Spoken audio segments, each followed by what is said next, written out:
वंदे मातरम साथियों। आज के इस कक्षा में जो हम चर्चा करेंगे वो राजस्थान में सामंतवाद पर करेंगे और सामंतवाद पे किस तरह के क्वेश्चंस पूछे जा रहे हैं और सामंतवाद क्या है, इन सभी की चर्चा अपने करते हैं। सबसे पहले तो साथियों, अपने पिछली बार दो इस टॉपिक से क्वेश्चन आए हैं। अपने को ये ध्यान रखना है कि सामंतवाद जो प्रारंभ होता है वो कब होता है।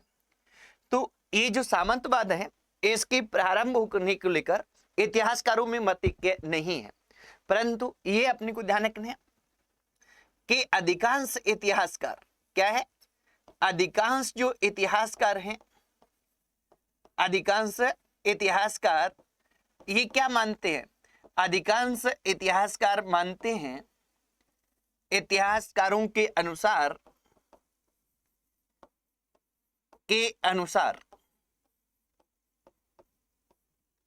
भारत में सामंतवाद का प्रारंभ, भारत में सामंत प्रथा का प्रारंभ या सामंतवाद का प्रारंभ गुप्त काल में होता है। कब होता है? सामंत व्यवस्था का प्रारंभ है ये गुप्त काल में होता है। किसके अनुसार? अधिकांश इतिहासकारों के अनुसार। ठीक है, गुप्त काल में होता है, ये ज्यादातर इतिहासकार यही मानते हैं। परंतु हमें क्या कि चूंकि राजस्थान का देखते हैं तो राजस्थान में जो है, राजस्थान में जो सामंतवाद है, राजस्थान में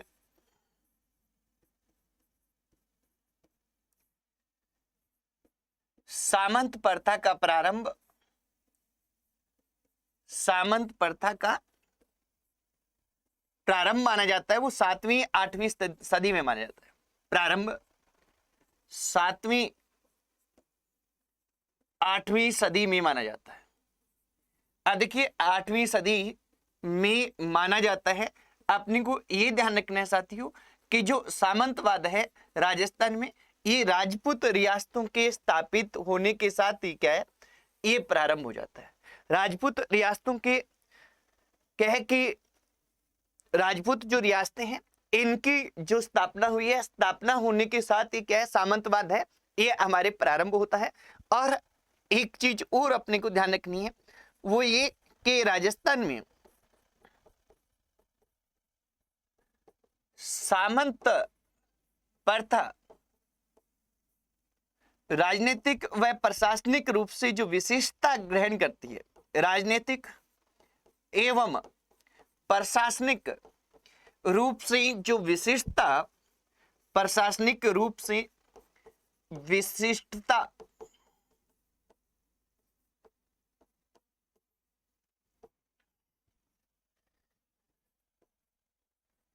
ग्रहण करती हैं, ग्रहण करती हैं, वो कब करती हैं? वो करती हैं 15वीं सदी, 15वीं सदी में। ये अपने को ध्यान रखना है। देखिए एक मित्रों, अपने कोई भी साथी देख रहे हैं, क्योंकि राजस्थान कला संस्कृति दूसरे में है भी हम वीडियो उपलब्ध करवा रहे हैं, तो ये अपना सेकंड पार्ट का जो इतिहास सब्जेक्ट है उसका वीडियो है, ये आप ध्यान रखिएगा। ठीक है, इसमें नेक्स्ट आगे हम देखें तो सामंत व्यवस्था है।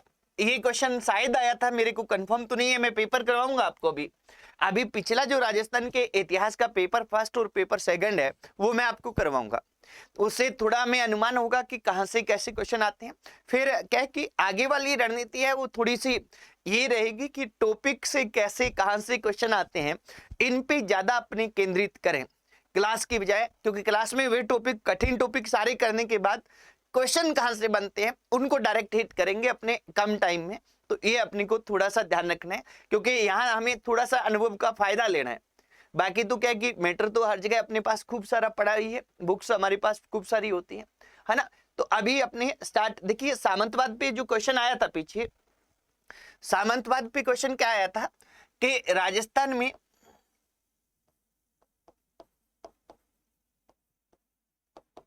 सर्वप्रथम सामंतवाद पर किसने लिखा, बता देंगे कमेंट करके, किसी को साथी को पता है तो। राजस्थान में सर्वप्रथम सामंतवाद पर लिखने वाला व्यक्ति था, पर लिखने वाला व्यक्ति कौन था? लिखने वाला व्यक्ति कौन था बताएंगे कमेंट करके। अगर कोई साथी बता सकते हैं तो, कोई साथी बता सकते हैं तो फटाफट कमेंट कर दे। हाँ जी, हाँ जी,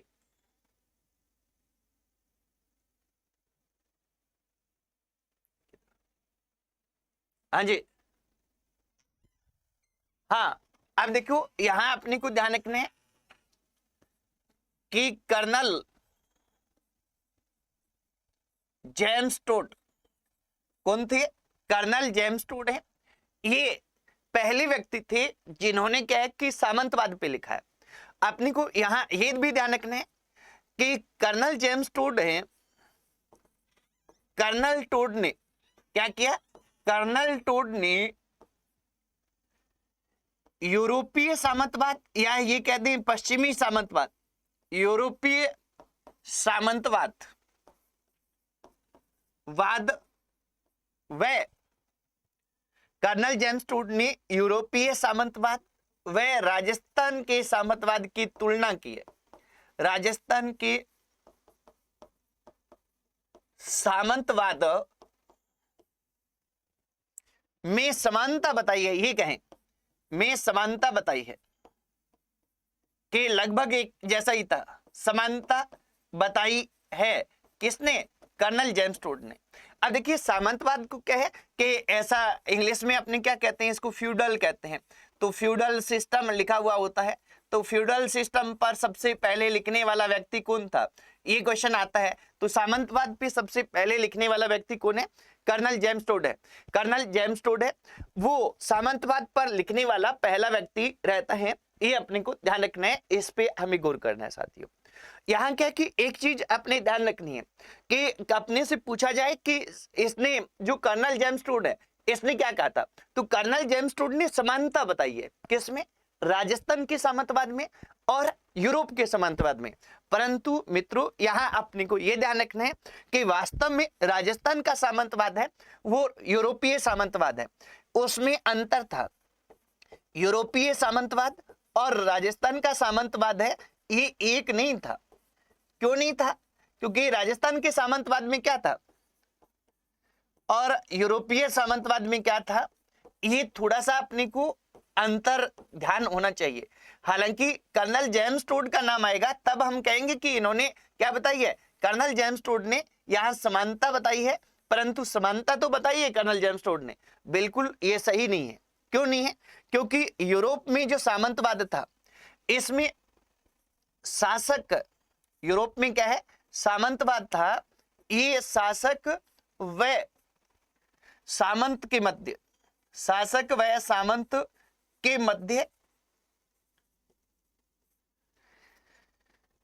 मध्य मालिक सेवक का संबंध था। किसका संबंध था? मालिक सेवक, मालिक और सेवक का संबंध था, ये अपने को ध्यान रखना है। मालिक व सेवक का संबंध था, ये ध्यान रखना है। ठीक है, कहां था? यूरोपीय में। जबकि अपने जो राजस्थान का सामंतवाद था इसमें सामंत और जो ये है कौन, सामंत और शासक है। इसमें सामंत व्यवस्था कैसी थी? सामंत व्यवस्था किसके आधार पर थी? सामंत व्यवस्था थी कुलीय आधारित, कुलीय व रक्त संबंध के आधार पे थी। सामंत कौन होते थे? राजवंश से संबंधित व्यक्ति होते थे, रक्त संबंध के संबंध पर आधारित।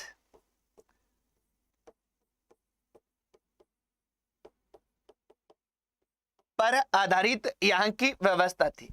देखिए यहां अपने को गौर करना है कि जो राजस्थान के क्या है, राजस्थान में सामंत कौन होते थे? राजा के वंशज, राजा के आसपास के चाचा, छोटे भाई, बड़े भाई के पुत्र, बड़े भाई, छोटे भाई, सब ताया चाचा सब लोग होते थे। यानी राजवंश से संबंधित व्यक्ति हैं वो सामंत होते थे। उनमें रक्त संबंध होता था, वो एक कुल के होते थे, कुलीय संबंध थे, तो उनमें बराबरी का दर्जा होता था। राजा लोग हैं, राजा क्या कहते थे, राजा जो अपना बड़ा भाई, हालांकि राजा को सभी बाप जी कह के पुकारते थे, क्या करते थे, राजा को तो सभी बाप जी कह के पुकारते थे, परंतु राजा खुद भी क्या है, जो अपने रक्त संबंध के जो लोग थे उनको भाई जी, काका जी इस तरह से उदाहरण करते थे। और एक राजा के द्वारा भाई जी और काका जी कहना बड़ा ही सम्मानजनक स्थिति होती थी दरबार में।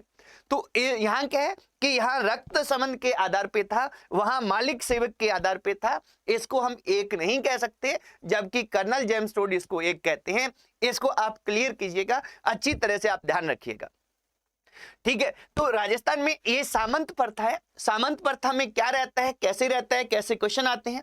एक तो सबसे पहले लिखने वाला व्यक्ति, ये क्वेश्चन पूछा गया है तो कर्नल जेम्स टोड है, ये आपको ध्यान रखना है। दूसरा क्या है कि 12 कोटड़ी के बारे में पूछा गया था। 12 कोटड़ी को भी हम मैंने आगे देखेंगे और आगे अपने क्वेश्चन पेपर भी देखेंगे आने वाली क्लासेज में, वो YouTube पे देखेंगे। क्वेश्चन पेपर है हिस्ट्री के क्या क्या आए हैं। अब अपने देखते हैं एक एक करके कि कहां क्या दिया गया है। अब देखो, सबसे पहले एक रेख था। रेख, रेख किसको कहते थे, रेख वह मापदंड था, क्या था, वह मापदंड था जिसके आधार पर सामंतों और जागीरदारों से राजकीय शुल्कों की वसूली की जाती थी। अपने को यह ध्यान रखना है कि इससे क्या है कि सामंत और जागीरदार होता था, उसकी जो जागीर उसे दी जाती थी, उस जागीर की एक वार्षिक आय का अनुमान लगा लिया जाता था और उसको रेख कहते थे। क्या कहते थे, रेख कहते थे। और इसी रेख के आधार पे क्या होता था साथियों, रेख के आधार पर ही क्या रहता था, इस रेख के आधार पर ही उत्तराधिकार शुल्क, उत्तराधिकार शुल्क, सैनिक शुल्क, यानी उत्तराधिकार शुल्क था, सैनिक सेवा थी, सैनिक सेवा कहें, और न्यूनता शुल्क। न्यूनता शुल्क क्या होता था, न्यूनता शुल्क जो क्या कि राजा की रेख के आधार पर क्या होता था, उत्तराधिकार शुल्क, सैनिक सेवा, न्यूनता शुल्क लिया जाता था, लिया जाता था। अपने को ये ध्यान रखना है, न्यूनता शुल्क क्या था कि राजा की जब पुत्री का विवाह होता था तब जो ये लोग होते थे, कौन लोग होते थे, जब ये लोग होते थे जो जागीरदार है, उन्हें न्यूनता देना पड़ता था। न्यूनता शुल्क वो निश्चित होता था कि राजा की पुत्री का विवाह इतना देना पड़ेगा, तो उतना दिया जाता था ताकि वो खर्च निकाला जा सके। तो ये रेख के आधार पर ही होता था। अब देखिए, रेख में एक तो ये ध्यान रखना है कि रेख क्या है, ये क्लियर हो गया होगा। रेख क्या है कि एक जागीर की वार्षिक आय थी, वह मापदंड था जिसके आधार पे क्या होता था, सामंतों और जागीरदारों से राजकीय शुल्क की वसूली होती थी कि उनकी वार्षिक आय कितनी है, उनसे कितना उत्तराधिकार शुल्क लिया जाए, उससे कितने सैनिक लिए जाएं और उन्हें न्यूनता शुल्क भी कितना लिया जाए, ये इस पे आधारित होता था। सर्वप्रथम जो रेख है, सबसे पहले रेख है जोधपुर के महाराजा विजय सिंह ने के द्वारा लागू की गई थी। सबसे पहले रेख क्या किसके द्वारा लागू की गई थी, जोधपुर के महाराजा विजय सिंह के द्वारा लागू की गई थी। और रेख है वो दो प्रकार की होती थी, एक तो पट्टा रेख थी और एक भर्तू रेख थी। यानी रेख है, रेख में ही दो प्रकार है साथियों। रेख में क्या है, पट्टा रेख कौन सी थी, जो पट्टे में लिखी होती थी। पट्टा कौन सा होता था, जागीर पट्टे में लिखी होती थी, जो जागीर दी जाती थी उसमें एक पट्टा लिखा जाता था, पट्टे में लिखी होती थी, वो क्या कहलाती थी, पट्टा रेख कहलाती थी। यानी पट्टे में लिखी है इसलिए तो उसको पट्टा रेख कहते हैं। और ये पट्टा रेख जो लिखी है, मान लीजिए कि पट्टे में लिखा हुआ है कि आपको 1000 रुपए वार्षिक जमा करवाने हैं, तो 1000 रुपए लिखा हुआ है वो क्या है, पट्टा रेख। और उस 1000 रुपए को जब हम खजाने में जमा करवा रहे हैं, यानी 1 साल के लिए जब जमा करवा रहे हैं, भर रहे हैं, तो जो रेख खजाने में जमा करवाई जाती थी, खजाने में जमा करवाई जाती थी या भरी जाती थी, जमा करवाई जाती थी, करवाई जाती थी, उसको क्या कहते थे, उसको कहते थे भर्तू रेख।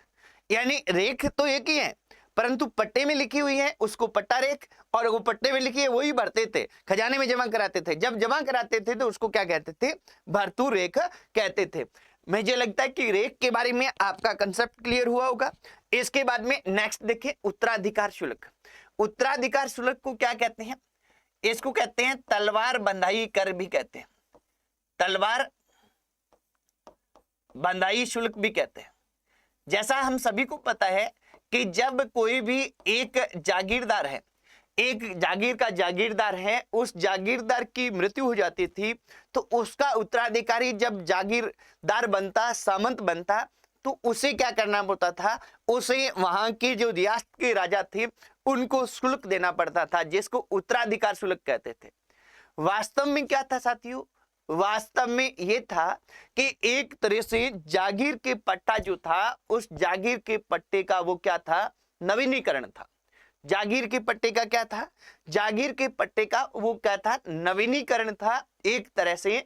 ये अपने को ध्यान रख लेना है। क्लियर है इतना? अब देखिए नवीनीकरण था यानी पट्टे का नवीनीकरण था, यानी एक जागीरदार की मृत्यु हुई और उसकी जगह दूसरा आया तो उसको नवीनीकरण कराना है तो पैसे देने पड़ेंगे। यही उत्तराधिकार शुल्क था। इस उत्तराधिकार शुल्क के बारे में क्वेश्चन ज्यादा नहीं आता।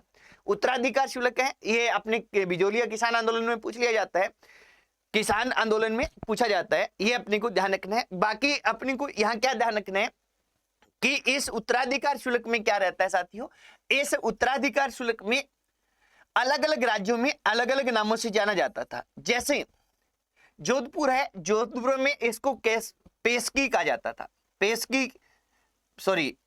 पेशकशी कहा जाता था पहले, और बाद में क्या है, इसी को उत्तराधिकार शुल्क को क्या कहा जाने लगा? हुक्मनामा कहा जाने लगा। तो ये क्वेश्चन आ सकता है कि जोधपुर में उत्तराधिकार शुल्क को किसके नाम से जानते थे? तो पहले तो पेशकशी के नाम से जानते थे और बाद में इसी को क्या कहा जाने लगा? उत्तराधिकार शुल्क को जोधपुर में हुक्मनामा कहा जाने लगा। ये अपने को ध्यान रखना है। नेक्स्ट, मेवाड़ और जयपुर में जो उत्तराधिकार शुल्क है इसको किस नाम से जानते थे? नजराना के नाम से जानते थे। जयपुर और मेवाड़ में उत्तराधिकार शुल्क को किस नाम से जानते थे? नजराना के नाम से जानते थे। ये अपने को ध्यान रखना है। इसके बाद में अन्य रियासतें, अन्य रियासतों में अलग अलग रियासतों में इसे कैद खालसा भी कहा जाता था। खड़गबंदी, खड़ग क्या है? तलवार बंदी, यही तो है तलवार बंदाई शुल्क। तो इसको कैद खालसा भी कहा जाता था। क्या कहते थे? कैद खालसा भी कहा जाता था कहीं कहीं, और कहीं कहीं इसको खड़गबंदी भी कहते थे, क्योंकि इसमें राजा है वो क्या करता था? उत्तराधिकार शुल्क लेने के बाद जागीरदार का जो उत्तराधिकारी होता था उसको तिलक करता था और उसे सुनहरे कलर की तलवार है वो उसकी कमर पर बांधता था। तो इसे माना जाता था कि वो उत्तराधिकारी बन गया है और तलवार बांधी जाती थी, इसलिए इसको कहते हैं तलवार बंधाई कर कहते हैं। ये अपने को ध्यान रख लेना है। नेक्स्ट अगला हम देखें। अगला क्या है कि जोधपुर में सर्वप्रथम उत्तराधिकार शुल्क मोटा राजा उदय सिंह ने लागू किया। जोधपुर में सबसे पहले उत्तराधिकार शुल्क है वो लागू करने वाला व्यक्ति कौन है? मोटा राजा उदय सिंह है जोधपुर में सबसे पहले उत्तराधिकार शुल्क लागू करने वाला। और यहाँ ये ध्यान रखिएगा कि जैसलमेर एकमात्र रियासत थी जहां उत्तराधिकार शुल्क नहीं लिया जाता था, बाकी रियासतों में उत्तराधिकार शुल्क लिया जाता था। जैसलमेर एक ऐसी रियासत थी जिसमें उत्तराधिकार शुल्क है ये नहीं लिया जाता था। ये इंपॉर्टेंट है, इसको आप अच्छे से ध्यान रखेंगे, अच्छे से इस पे गौर करेंगे साथियों। नेक्स्ट इसके बाद आगे देखिए कि सामंतों की श्रेणियां, अलग अलग रियासतों में सामंतों की अलग अलग श्रेणियां थी। क्या थी, कैसे थी? इसमें मेनली मैं आपको बता देता हूं कि आपको मेवाड़ ध्यान रखना है, आपको आमेर यानी जयपुर ध्यान रखना है और आपको जोधपुर ध्यान रखना है। ये तीन मोस्ट इंपोर्टेंट रहते हैं, इन तीन पे गौर कीजिएगा, आप अच्छे से ध्यान रखिएगा। अब देखो, एक तो ध्यान रखना है कि मेवाड़ में महाराणा अमर सिंह द्वितीय कौन है? अमर सिंह द्वितीय है साथियों, प्रथम नहीं है। प्रथम ज्यादा फेमस है। फेमस कौन है? प्रथम है अमर सिंह प्रथम, जो महाराणा प्रताप का बेटा था। अमर सिंह द्वितीय है जो 1698 से 1710 तक क्या था? 10 ईस्वी तक मेवाड़ का शासक था। इसके काल की हम बात कर रहे हैं। इसके समय में सामंत व्यवस्था है, सामंत प्रथा है, इसको व्यवस्थित किया गया। सामंत प्रथा को क्या किया गया? व्यवस्थित किया गया। और मेवाड़ में जो सामंत प्रथा थी, इस सामंत प्रथा की सामंतों की 3 श्रेणियां थी। कितनी श्रेणियां थी? 3 श्रेणियां थी। एक प्रथम श्रेणी, द्वितीय श्रेणी और तृतीय श्रेणी। प्रथम श्रेणी में कितने थे? प्रथम श्रेणी में 16 थे। कितने थे सामंत? ये सामंत या कैदिन ठिकाने या कैदिन जागीर, ये 16 थे। और इनको उमराव भी कहा जाता था। क्या कहते थे? उमराव भी इनको कहते थे। ये अपने को ध्यान रखना है। इनको क्या कहते थे? उमराव कहते थे। 16 थे। द्वितीय श्रेणी में 32 थे और तृतीय में संख्या बहुत ज्यादा थी, यानी सैकड़ों थी। तृतीय में कितनी थी? संख्या बहुत ज्यादा थी, यानी सैकड़ों थी। इस पे गौर करेंगे। अब देखिए, ये जो व्यवस्था है, 3 श्रेणियां महाराणा अमर सिंह द्वितीय के टाइम में है। तो इसमें जो ये व्यवस्था की गई थी, ये सामंतवादी की व्यवस्था है। इसको अमरशाही रेख कहा जाता है। क्या कहते हैं? अमरशाही रेख। सामंत किस राज्य की सामंतशाही को कहा जाता है? वो कहा जाता है मेवाड़ को। और इसमें कितनी श्रेणियां थी? 3। प्रथम श्रेणी में कितने सामंत या कितने जागीरदार सम्मिलित थे? 16। द्वितीय में कितने थे? 32। और उसके बाद में अन्य जो थे वो तृतीय में थे। इसमें सैकड़ों की संख्या में लोग थे। तो ये अपने किसकी बात कर रहे हैं? मेवाड़ की। अपने को यहाँ एक ध्यान रखना है साथियों। ध्यान क्या रखना है? हमें यहाँ एक चीज ये विशेष कर ध्यान रखनी है कि यहाँ जो स्लूमर है, स्लूमर का सामंत था, इसको विशेष शक्तियां प्राप्त थी। स्लूमर, इसको क्या था? एक तो ये ध्यान रखना है कि यहां का सामंत प्रथम श्रेणी में, यहां का सामंत कितना था? प्रथम श्रेणी के सामंतों में, प्रथम श्रेणी के सामंतों में विशेष स्थान रखता था। सबसे ज्यादा अगर अपने कहें कि कोई एक नाम लिया जाए तो कौन था? स्लूमर का सामंत था। यहां का सामंत प्रथम श्रेणी के सामंतों में विशेष स्थान रखता था। दूसरा क्या रखना है कि जब महाराणा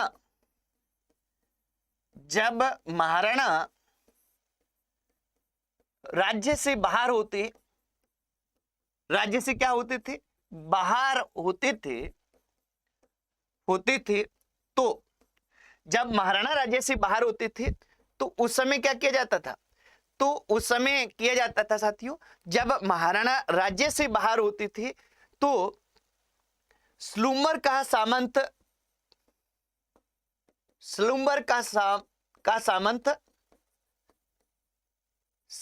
मेवाड़ का शासन संभालता था। यानी मेवाड़ में वो नहीं है, बाहर राज्य से बाहर है, तो मेवाड़ का शासन संभालता था। यानी इतना महत्वपूर्ण पद था मेवाड़ का शासन संभालता था। ठीक है। और क्या है?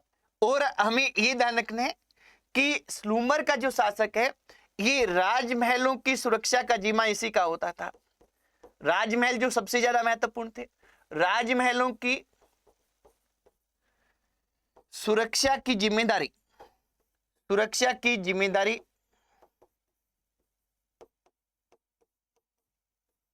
स्लूमर के सामंत की होती थी। स्लूमर के सामंत की होती थी। ये अपने को ध्यान रखना है। तो स्लूमर का सामंत है, इसका विशेष स्थान था मेवाड़ के सामंतों में। क्या था? विशेष स्थान था।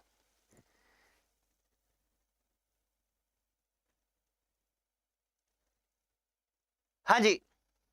इसके बाद में नेक्स्ट अपने आगे देखें तो अगला मारवाड़ है। मारवाड़ में जो सामंतों की श्रेणियां थी, 4 थी। मारवाड़ में कैसी थी? सामंतों की श्रेणियां थी वो 4 थी। राजवी, सरदार, गनायत और मुत्सदी दे 2 है इसमें। अब देखिए राजवी कौन थे?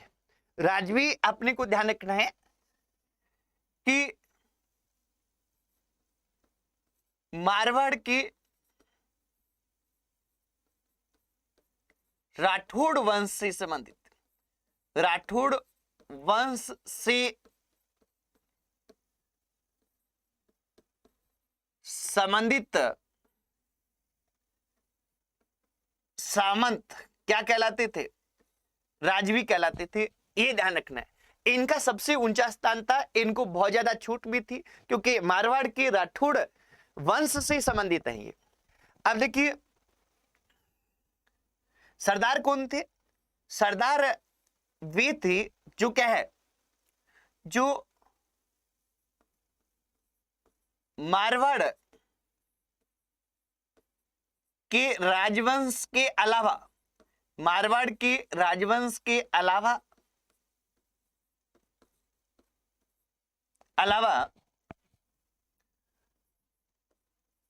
राठौड़ जो सरदार थे, यहां राठौड़ सरदार, राठौड़ सामंत कहते हैं, सरदार तो इनका नाम ही था, तो राठौड़ सामंत थे, इनको क्या कहा जाता था?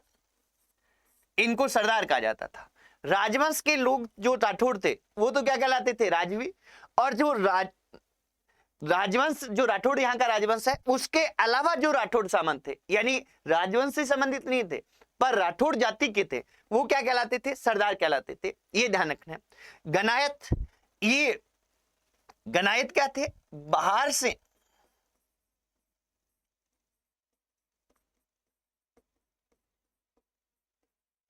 आए हुए सामंत थे, यानी यहां के नहीं थे। जिनमें भाटी और सांखला है ये प्रमुख थे, जिनमें भाटी व सांखला प्रमुख थे। ठीक है, ये गनायत थे। इसके बाद में तीसरा अपने को ध्यान रखना है कि मुत्सदी, ये कौन थे? ये प्रशासनिक कार्यों के बदले जिनको जागीर दी जाती थी, प्रशासनिक कार्यों के बदले जिनको जागीर दी जाती थी, जागीर दी जाती थी, वे सामंत क्या कहलाते थे? वे मुत्सदी कहलाते थे। तो ये थे, ये क्या लिख रहे हैं सर? अच्छा पहले कहिए। हाँ जी, इसमें ये क्या है कि हमारे यहाँ 4 प्रकार के ये सामंत थे। कहां पे? मारवाड़ में। कहां पे थे? मारवाड़ में थे। इसके अलावा जयपुर में, जयपुर में 2 तरह के सामंत थे, ताजिमो और खास कोठी।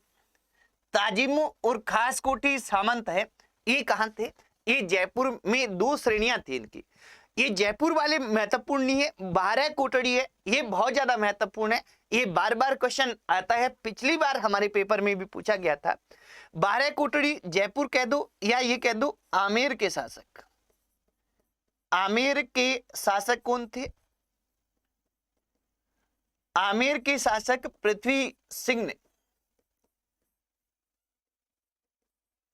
पृथ्वी सिंह ने अपने 12 पुत्रों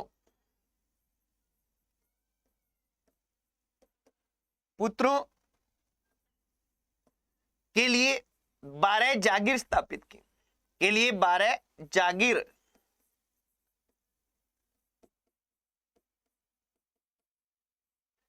स्थापित की,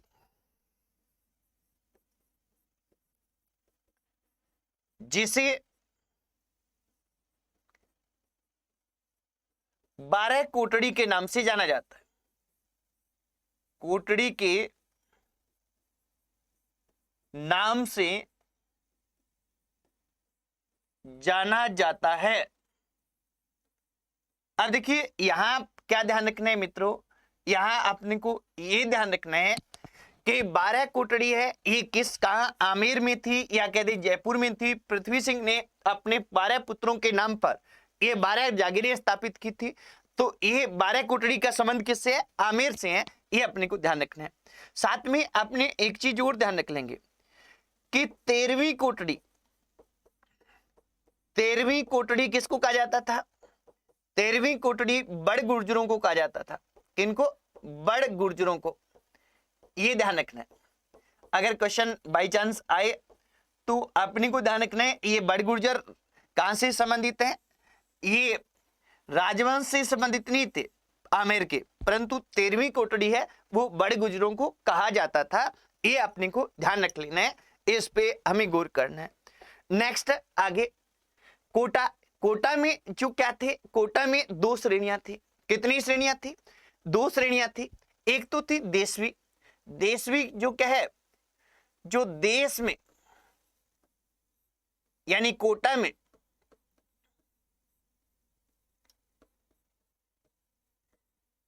रहकर सेवा करते थे, रहकर सेवा देते थे या करते थे, देते थे सामंत, वो क्या कहलाते थे? देशवी। और दूसरे थे हजूरथी। हजूरथी कौन थे? जो देश के साथ साथ यानी कोटा के साथ साथ, देश के साथ साथ मुगल सेवा में भी रहते थे, मुगल सेवा में भी रहते थे। देखिए मेवाड़ को छोड़कर क्या कि सभी रियासतें हैं उन्होंने मुगलों की अधीनता स्वीकार की है, तो यहाँ के राजा मुगलों के अधीन रहते थे, तो वो क्या करते थे, वहां मुगल सेवा में भी काम करते थे। ये अपने को ध्यान रखना है। राजवी, राजवी क्या है कि कोटा में यहाँ के राजवंश से संबंधित सामंत थे, राजवंश से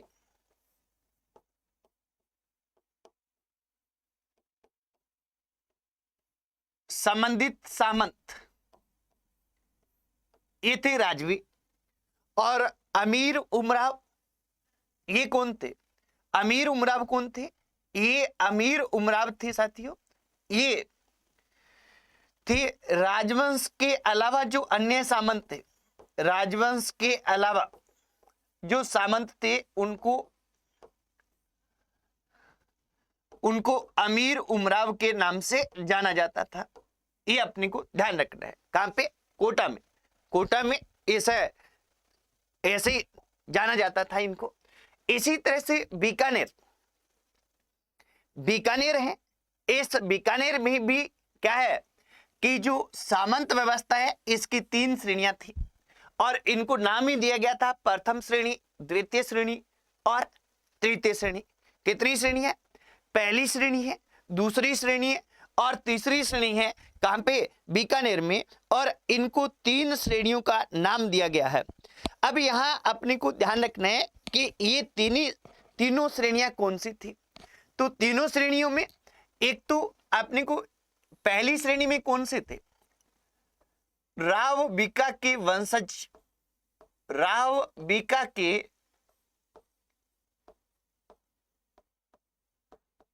वंशज सामंत यहां थे, यानी राव बीका के परिवार से थे। यहां द्वितीय श्रेणी में कौन से थे? राव बीका के भाई वह चाचा के वंशज तो जो थे, चाचा के वंशज हैं वो क्या थे? द्वितीय श्रेणी के शासक थे। तृतीय श्रेणी में यहां के राठौड़ वंश के अलावा, राठौड़ वंश के अलावा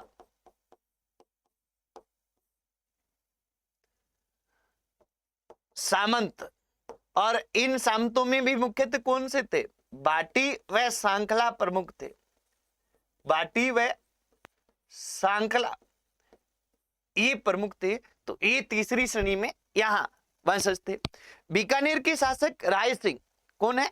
बीकानेर के शासक है राय सिंह ने सर्वप्रथम बीकानेर में पट्टा प्रणाली प्रारंभ की।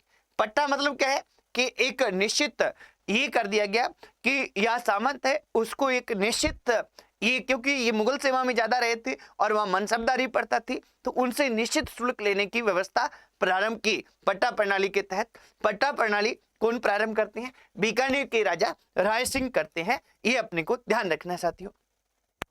नेक्स्ट आगे जैसलमेर। अब देखिए अपने को पता है कि जैसलमेर है, इस जैसलमेर में उत्तराधिकार शुल्क नहीं लिया जाता था और यहाँ के रावल थे हर्राज। कौन थे रावल? रावल है हर्राज। हर्राज के समय क्या किया गया? सामंत श्रेणी की व्यवस्था स्थापित की गई।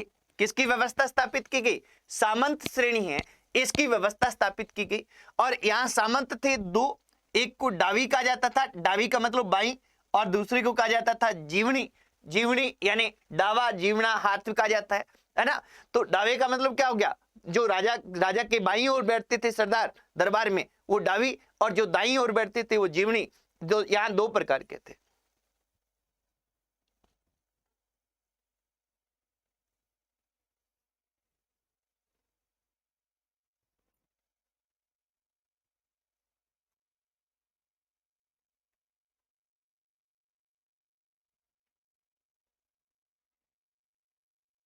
हाँ जी, थोड़ी सी दिक्कत आई लग रही है मेरे को। अभी अपने आगे देखते हैं, कंटिन्यू। थोड़ा रिकॉर्डिंग देखना चल रही है क्या? हाँ जी, अभी अपने रिकॉर्ड ही कर देते हैं, फिर इसको आगे बढ़ा देंगे। इसके अलावा अन्य तथ्य क्या है कि राजस्थान में इन सामंतों के अलावा जो सामंत श्रेणियां और कार्यरत थी, एक थी भूमिये और दूसरी थी ग्रासीय।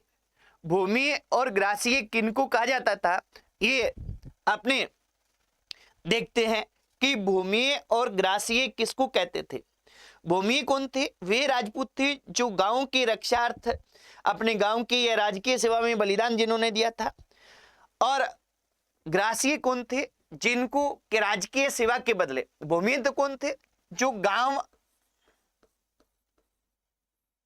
अथवा क्षेत्र अथवा राजकीय सेवा में जिन्होंने बलिदान दिया था, उनके वंशजों को क्या दिया जाता था? जागीर दी जाती थी। ग्रासीय राजकीय सेवा या कह दें सैनिक सेवा के बदले, सेवा के बदले मिली जागीर की जागीरदार क्या कहलाते थे? ये जीवित होते थे, मिली जागीर के जागीरदार है, ये ग्रासीय कहलाते थे। अब देखिए अपने आगे एक एक करके देखते हैं कि कुछ एक अन्य शब्दावलियां हैं। अन्य तथ्यों में क्या है? अन्य शब्दावलियां हैं। इन शब्दावलियों में क्या दिया गया है इसकी हम बात करते हैं। तो इनमें क्या क्या दिया गया है इसको हम देखें तो सबसे पहले रूकाकाश, ये क्या था? शासक द्वारा प्रथम श्रेणी के सामंत को, प्रथम श्रेणी के सामंत को सेवा में उपस्थित होने के लिए लिखा जाता था। सेवा में उपस्थित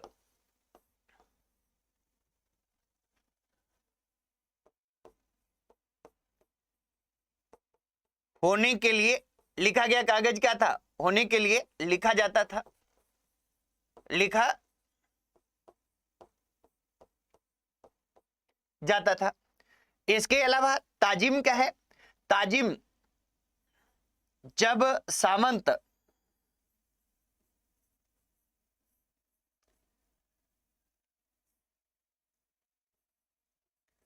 दरबार में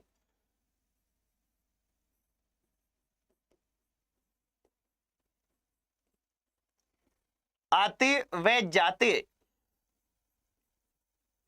थे तो शासक उनके सम्मान में, तो शासक उनके सम्मान में खड़ा होता था, जिसको ताजिम कहा जाता था। सम्मान में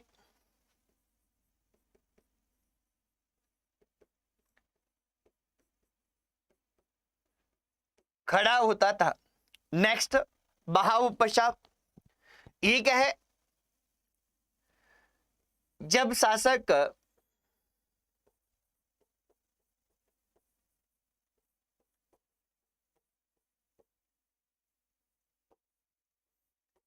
सामंत के कंधे पर हाथ रखता था, कंधे पर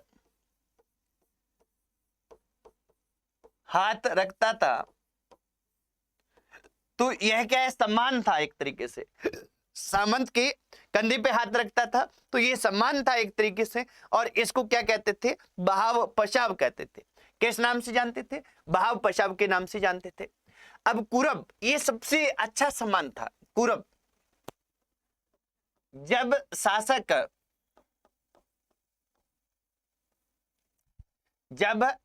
क्या करता था?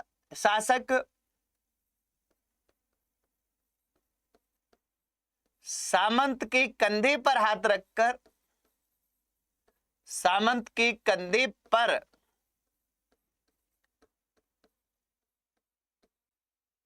हाथ रखकर क्या करता था?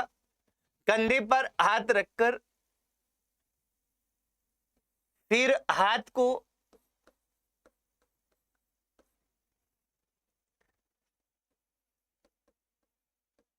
अपने हृदय की ओर ले जाता था, हृदय की ओर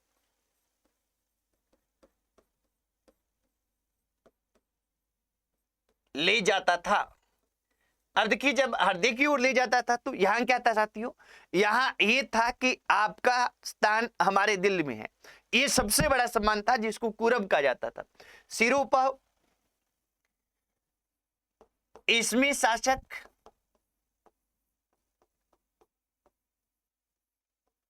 सामंत को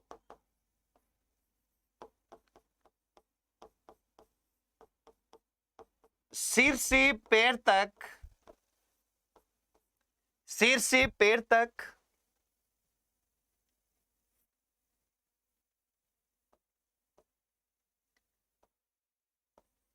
ढकने का वस्त्र प्रदान करता था, यानी सिर से पैर तक वस्त्र देता था। यह सम्मान सूचक था, प्रदान करता था। यह समानार्थ होता था। क्या होता था? यह समानार्थ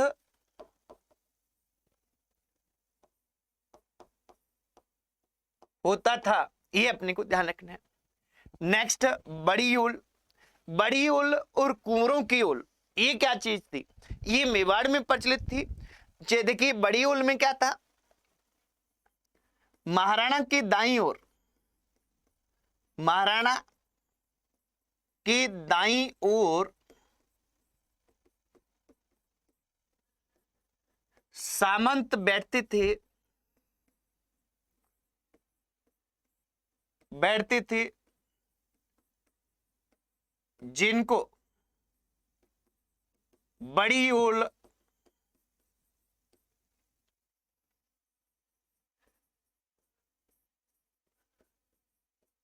कहा जाता था। ठीक है, इसके बाद में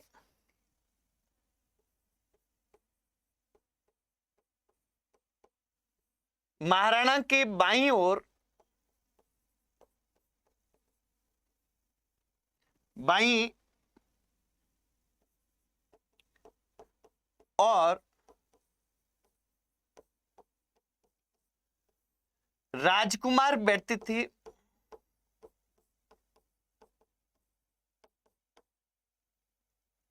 क्या बैठते थे? बाईं ओर। महाराणा के बाईं ओर राजकुमार बैठते थे जिनको क्या कहा जाता था? जिनको कुंवरों की ओल कहा जाता था। कुंवरों की ओल कहा जाता था। तो ये था, ये कुछ तथ्य थे सामंत से संबंधित। और ये साथियों हमारी सामंत व्यवस्था है। सामंत व्यवस्था से संबंधित मुझे लगता है कि क्वेश्चन यहां से अपने को मिल जाएंगे। बाकी आप जो भी मैटर पढ़ रहे हैं वहां भी पढ़ते रहिए, और अपने कुछ एक टॉपिक और ऐसे लेंगे जो कह के हमें बहुत कम मिलते हैं, जिनके बारे में हमें जानकारी नहीं रहती है, उनको हम पहले लेंगे और बाकी बाद में करेंगे। आज इतना ही साथियों, कल फिर मिलते हैं। जय हिंद, वंदे मातरम।